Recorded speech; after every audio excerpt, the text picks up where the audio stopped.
Hello everyone, આજે ફરીથી હું એક મારી નવી રેસીપી લઈને તમારી સાથે આવી ગઈ છું. તો આજે આપણે બનાવીશું ચટપટી ટેસ્ટી એવી ફરાળી ભેળ.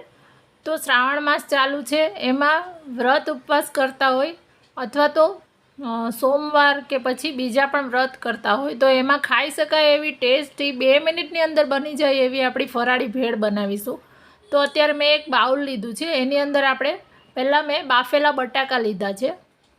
બાફેલા બટાકાને આ રીતે નાના ટુકડામાં કટ કરીને લઈ લેવાના છે. આપણે વ્રત ઉપવાસ કરતા હોય ત્યારે બને ત્યાં સુધી ઘરનું જ ખાવાનું પ્રિફર કરતા હોય છે.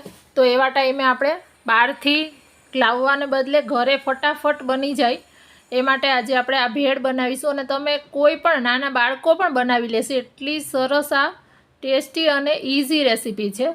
તો સાથે મેં અત્યારે ટામેટું લીધું છે, ટામેટાને કટ કરીને લીધું છે. અત્યારે આપણે 1 પ્લેટ જેટલી બનાવીએ છીએ. તમારે જો વધારે પ્રમાણમાં સાથે બનાવવી હોય તો બનાવી શકો છો.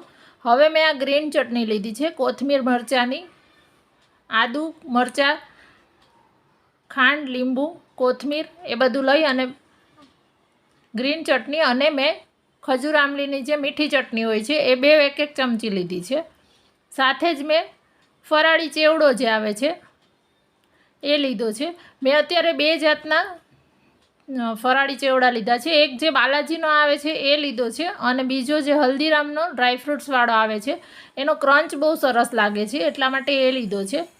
તમારી પાસે કોઈ એક હોય તો એનાથી પણ બનાવી શકો છો. હવે મેં આ બનાના ચિપ્સ થોડીક લીધી છે. તમારી પાસે રેગ્યુલર ઘરની બટાકાની વેફર હોય તો એ પણ લઈ શકો છો. 1 મુઠ્ઠી મેં ખારી સિંગ લીધી છે, એના બદલે તમે કાચા સિંગદાણાને શેકીને પણ લઈ શકો છો.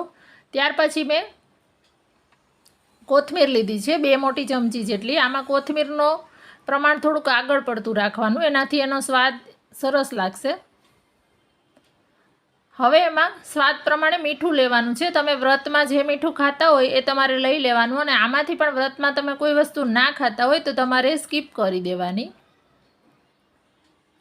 આની અંદર તમે કાકડી પણ લઈ શકો છો. આપણી આ ફરાળી ભેળ રેડી થઈ ગઈ છે, અને જોતાં જ મોઢામાં પાણી આવી જાય છે. કોઈને ગમે તો ઉપરથી તમે દહીં પણ એડ કરી શકો છો, એ પણ બહુ સરસ લાગશે.